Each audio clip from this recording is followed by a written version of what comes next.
Everyone আসসালামু আলাইকুম welcome to my channel Tia's cooking craft. Tia's cooking ক্রাফটের আজকের আয়োজনে আপনাদের জন্য থাকছে খুবই হেলদি এবং ডেলিশিয়াস একটি রেসিপি।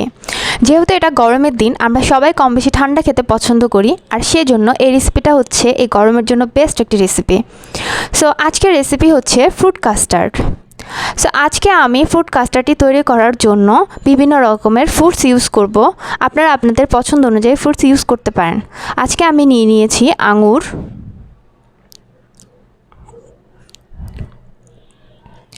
কিউই, পিচ এবং ব্যানানা।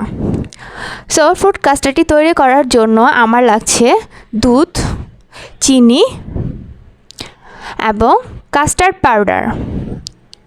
সো আজকে আমি 1 লিটার দুধের জন্য ফ্রুট কাস্টার্ড তৈরি করব, সেজন্য আমি কাস্টার্ড পাউডার নিয়ে নিব 3 টেবিল স্পুন।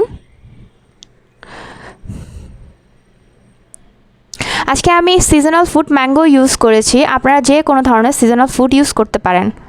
সো প্রথমে আমি ঠান্ডা দুধে 3 টেবিল স্পুন কাস্টার্ড পাউডারকে খুব ভালো করে মিক্স করে নিব, যেন কোনো ধরনের লাম্পস ক্রিয়েট না হয়।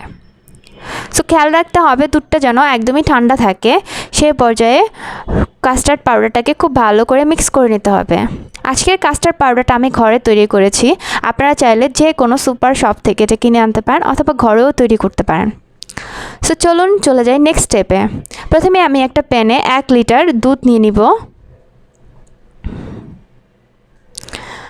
দুধটাকে আমি হালকা গরম হতে দিব, জাল করে খুব বেশি কমানোর দরকার নেই। আমি এটাকে 2-3 বলক আসা পর্যন্ত ওয়েট করব।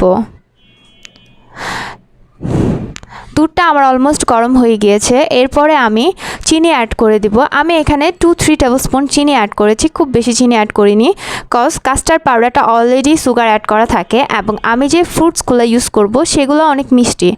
সো এখানে চিনিটা খুব খেয়াল করে ইউজ করতে হবে।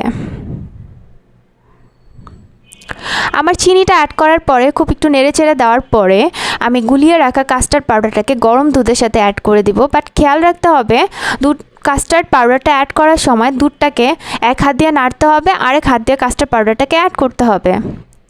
সো কাস্টার্ড পাউডারটা অ্যাড করার পরে আমি ননস্টপ এটাকে নাড়তে থাকবো, যেন কোনো ধরনের ল্যাম্পস ক্রিয়েট না হয়ে যায়। খুব বেশি সময় ধরে রান্না করার দরকার নেই, 5-6 মিনিটের মধ্যে রান্না করলেই ফ্রুট কাস্টার্ডটা তৈরি হয়ে যাবে।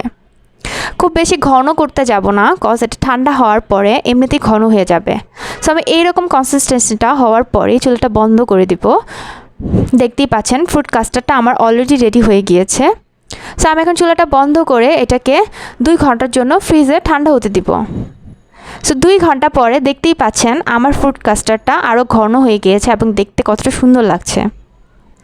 এরই মধ্যে আমার রাখা আমি বাকি ফলগুলো কেটে রেখেছিলাম, সেগুলো আমি ফ্রুট কাস্টার্ডের সাথে এখন অ্যাড করে দিব। তবে খেয়াল রাখতে হবে এই কাজটা করতে হবে জাস্ট সার্ভ করার আগে। আপনি যদি ফ্রুট কাস্টার্ডটা আগে থেকেই অ্যাড করে রাখেন তাহলে আপনার কাস্টার্ডটা নষ্ট হয়ে যাবে। সো যখনই আপনি এটাকে খাবেন বা গেস্ট আসলে সার্ভ করবেন, ঠিক তার আগ মুহূর্তে ফ্রুটস কাস্টার্ডটা ফ্রুটসগুলোর সাথে মিক্স করে নিতে হবে। সো আমি এখন খুব ভালো করে মিক্স করে নিব। এটা দেখতে যতটা সুন্দর হয়েছে, খেতে তার থেকে বেশি অসাধারণ হবে।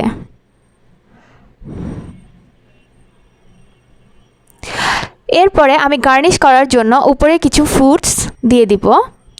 দেখতেই পাচ্ছেন আমার ফ্রুট কাস্টার্ডও রেডি হয়ে গিয়েছে এবং দেখতে কী পরিমাণ সুন্দর হয়েছে। এটা খেতেও অনেক বেশি ইয়াম্মি, ট্রাস্ট মি। সো আপনারা এই গরমে সবাই ট্রাই করতে পারেন। দেখতেই পাচ্ছেন কি সুন্দর হয়েছে এবং খেতে খুব বেশি মজা হয়েছে। সো এইরকম আরও মজার মজার রেসিপি আপনারা যদি পেতে চান, তাহলে যারা এখনও আমার চ্যানেলটি সাবস্ক্রাইব করেননি তারা এখনই আমার চ্যানেলটি সাবস্ক্রাইব করে নিন। Guys please subscribe, it's free. And পাশে থাকা বেল আইকনটি ক্লিক করে নিন, যেন যে কোনো আপডেটস আপনারা সাথে সাথে পেয়ে যান। সো আল্লাহ হাফেজ।